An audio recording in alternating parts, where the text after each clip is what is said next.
কেউ যদি মনে করে আমি পরিশ্রম করি বলেই রিজিক প্রাপ্ত হই, শিরক হবে। আমি পরিশ্রম করি, কাজ করি, ব্যবসা করি, চাকরি করে বলেই 3 বেলা খেতে পারি, শিরক হবে। কে খাওয়ায়? কেউ যদি মনে করে যে আমি খুব রুটিন লাইফ লিড করি, ভালো মন্দ বেঁচে চলি, ভালো ভালো খাই, ব্যায়াম করি, এই কারণে আমি সুস্বাস্থ্যের অধিকারী, শিরক হবে। সুস্বাস্থ্য দিয়েছেন কে? কেউ যদি মনে করে যে আমার হাতে একটা আংটি আছে, এই আংটি খুলে ফেললে আমার রোগ হবে, এটা হবে বিশ্বাসগত শিরক। কেউ যদি মনে করে আংটিটা খুলে ফেললে আমার রোগ বেড়ে যাবে, অথবা আংটি খুলে ফেললে আমি মারা যাব, আমার কোনো ক্ষতি হবে, বিশ্বাসগত শিরক। কেউ যদি মনে করে ভালোগুলো সব আল্লাহর পক্ষ থেকে আসে আর খারাপগুলো শয়তানের পক্ষ থেকে আসে, এটাও শিরক। কারণ ভালো মন্দ দুটোই কার পক্ষ থেকে আসে? আল্লাহর পক্ষ থেকে। চুল আঁচড়াচ্ছেন, চিরুনিটা হাত থেকে পড়ে গেল। কেউ যদি মনে করে এখন মেহমান আসবে বাসায়, এটা হবে একটা শিরকি আকীদা। বাসা থেকে বের হয়েছেন, হঠাৎ করে হোঁচট খেলেন, এই কাপড়টা আটকে গেল, আপনি মনে করছেন হয়তো বাইরে গেলে কোনো অমঙ্গল অকল্যাণ হতে পারে, বিশ্বাস করলেই শিরক হবে। কেউ যদি মনে করে যে রাস্তার পাশে লোক বসে আছে টিয়া পাখি নিয়ে, ও আমার ভাগ্য বলতে পারে, বিশ্বাস করলে শিরক হবে। কেউ যদি পত্রিকা খুলে দেখে রাশি ফলে লেখা আছে তুমি সিংহ রাশি, তোমার আজকের দিনটা এমন যাবে, বিশ্বাস করলে শিরক হবে।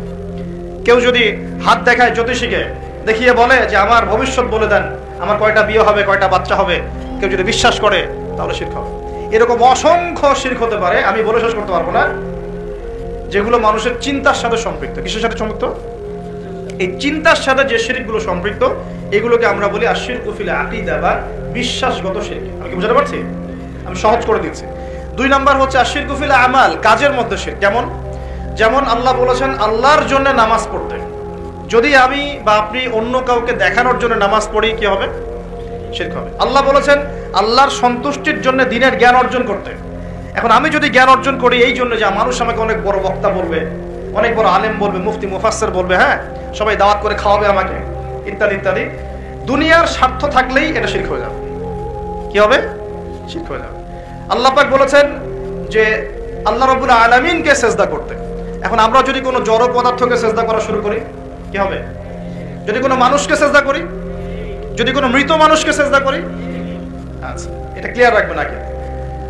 আল্লাহ পাক বলেছেন আল্লাহর জন্য কুরবানি করতে, ফাসাল্লি লিরাব্বিকা ওয়ানহার, আল্লাহর জন্য কুরবানি করি আমরা, অন্য কারোর জন্য করি? যদি আল্লাহ ছাড়া অন্য কাউকে সন্তুষ্ট করার জন্য কেউ কুরবানি করে, কি হবে? শিরক হবে। আল্লাহ বলেছেন দান সদকা করতে আল্লাহর সন্তুষ্টির জন্য, এখন আমি দান সদকা করলাম, বড় একটা ফুটানি যে আমাকে মানুষ বড় দানবীর বলবে, এরকম বিশ্বাস করলে, মনের মধ্যে নিয়ত থাকলেই শিরক হয়ে যাবে।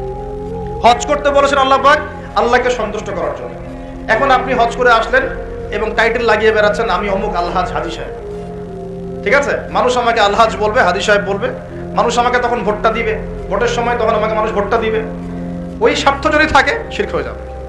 আমি বুঝাতে পারছি না মনে হয়। ইবাদত বন্দেগীর ক্ষেত্রে যদি আল্লাহর সন্তুষ্টি ছাড়া অন্য কারো সন্তুষ্টি উদ্দেশ্য থাকে, শিরক হয়ে যাবে। বুঝতে পারছি কি? আচ্ছা, যেমন নজর মানত করতে হয় কার জন্য? আল্লাহর জন্য। আপনি যদি অন্য কাউকে সন্তুষ্ট করার জন্য নজর মানত করেন, কি হবে? শিরক হবে। আল্লাহ রাব্বুল আলামিন তার কাছে দোয়া করতে বলেছেন, এখন আপনি যদি অন্য কারো কাছে দোয়া করা শুরু করেন, চাওয়া শুরু করেন, কি হবে? আল্লাহ পাক আল্লাহর জন্য কুরবানি করতে বলেছেন, কিছু মানুষ জিনদের জন্য কুরবানি করে এখনো সমাজের মধ্যে, জিনকে বশ করার জন্য, তাবে করার জন্য এবং জিন কেন্দ্রিক জাদুবিদ্যার চর্চা করার জন্য মানুষ জিনদের সামনে কুরবানি করে এখনো। পার্বত্য অঞ্চলগুলো ঘুরলে আপনারা দেখতে পারবেন। এবং মানুষ জাদুবিদ্যার চর্চাও করে, কেউ যদি কুফরি তন্ত্র মন্ত্র এসব জাদুবিদ্যার চর্চা করে, শিরক হয়ে যাবে। এরকম প্রচুর কাজ আছে যেগুলো আমলগত শিরক, কাজগত শিরক। একটা গেল চিন্তাগত শিরক, একটা গেল কি কাজগত আমলগত শিরক। আরেকটা হতে পারে কথায়, লিসান বা জবানে, আল কওল ফিল কওল, কথা জবান এগুলোর মধ্যে শিরক হতে পারে। যেমন এই যে যদি আপনাকে জিজ্ঞাসা করি ভাই কেমন আছেন, তো বললো যে আপনার দোয়ায় ভালো আছে, আপনার দোয়ায় ভালো আছে। যদি বলতেই হয় বলতে হবে আলহামদুলিল্লাহ আপনার দোয়ায় ভালো আছে, আলহামদুলিল্লাহ আল্লাহর সন্তুষ্টি, আল্লাহর ইচ্ছা, অতঃপর আপনার দোয়ায় ভালো আছে। জিজ্ঞাসা করছি আপনার মা কেমন আছে, যদি কেউ বলে মা খুব অসুস্থ ছিল, ভাগ্যিস একজন ভালো ডাক্তার পেয়েছিলাম, না হলে মাকে বাঁচানো যেত না, কথা বলার সাথে সাথেই শিরক হয়ে গেছে। বুঝতে পারছেন না মনে হয়? কেউ যদি বলে যে আগামীকাল বৃষ্টি হবে, আগামীকাল বৃষ্টি হবে, এখনো কিন্তু বৃষ্টির কোনো আলামত দেখা যাচ্ছে না, এমনি বললো যে আগামীকাল বৃষ্টি হবেই, বলার সাথে সাথে কি হবে? যদি এভাবে বলে যে আকাশে মেঘ দেখা যাচ্ছে, ইনশাআল্লাহ আগামীকাল বৃষ্টি হতে পারে, তাহলে শিরক হবে না, তাহলে শিরক হবে না। আপনি কি করবেন? ইনশাআল্লাহ আমি আগামীকাল এই কাজটা করব, আমি আগামীকাল এই অমুক কাজটা করব, এই কথাটা বললে শিরকের গন্ধ থাকবে। যদি বলেন ইনশাআল্লাহ আমি আগামীকাল এই কাজ করব, তাহলে ঠিক আছে। এরকম অনেক। নাম কি? বলছে আমার নাম শাহিন শাহ। নাম কি? শাহিন শাহ মানে রাজাদের রাজা, রাজাদের রাজা। কে রাজাদের রাজা? নামগত শিরক হয়ে গেছে। অনেক সময় আমরা নাম নিয়ে অনেক মশকরা করি না, বলি যে কি মফিজ, হ্যাঁ, তারপরে অনেক বিভিন্ন নাম বলি, খালেক, এই খালেক, এই মফিজ, এইভাবে নাম ধরে ডাকা যাবে না। আপনি সম্মানের সাথে বলতে হবে আব্দুল খালেক। কি বলতে হবে? আব্দুল খালেক। খালেক ও কি সৃষ্টিকর্তা নাকি সৃষ্টিকর্তার বান্দা? কোনটা? এরকম কথায় আমরা প্রচুর শিরক করি। অনেকে তো পলিটিক্যালি বলেন জনগণই সমস্ত ক্ষমতার উৎস, তাই না? এই শব্দ শোনা নাই মনে হয়? জনগণ সমস্ত ক্ষমতার উৎস। আল্লাহ পাক সূরা মুলকে কি বলছেন? তাবারাকাল্লাযী বিয়াদিহিল মুলক। তাবারাকাল্লাযী, বরকতময় সেই সত্তা যার হাতে সমস্ত ক্ষমতা। কুলিল্লাহুম্মা মালিকাল মুলক। মুলকের মালিক কে? রাজত্বের মালিক কে? রাজত্বের মালিক জনগণ, আল্লাহ। যদি আল্লাহ রাব্বুল আলামিনের বিধিবিধানগুলোকে, আল্লাহ পাকের বিধিবিধানগুলোকে কেউ মনে করে যে না এই বিধিবিধানগুলো এখন চলে না, আগে চলতো, এটা বলার সাথে সাথে শিরক হয়ে গেছে। বুঝতে পারছেন না? আল্লাহ পাকের বিধিবিধানগুলো এখন চলে না, আগে চলতো, ওই যুগে চলতো, এই যুগে চলে না, বলার সাথে সাথে শিরক হয়ে গেছে।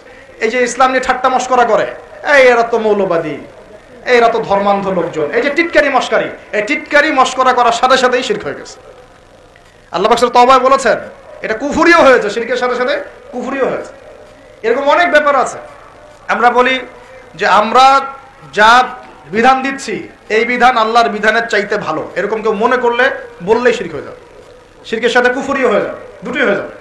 যদি বলে না আল্লাহর বিধানের চেয়ে বেশি ভালো না, কিন্তু আল্লাহর বিধানের সমান, সমান বললেও শিরক হয়ে যাবে, কুফরি হয়ে যাবে। আমি কি বুঝাতে পারছি ভাই? মানে কথার মধ্যে প্রচুর শিরক করি আমরা, এখন প্রচুর শিরক করি। সবচেয়ে মারাত্মক এই হচ্ছে শিরকের পাপ। কারো আমল নামায় যদি শিরকের পাপ না থেকে অন্য যে কোনো পাপ থাকে, আল্লাহ তার নবীকে ওয়াদা করেছেন সেই পাপ মাফ করে দিব ইনশাআল্লাহ।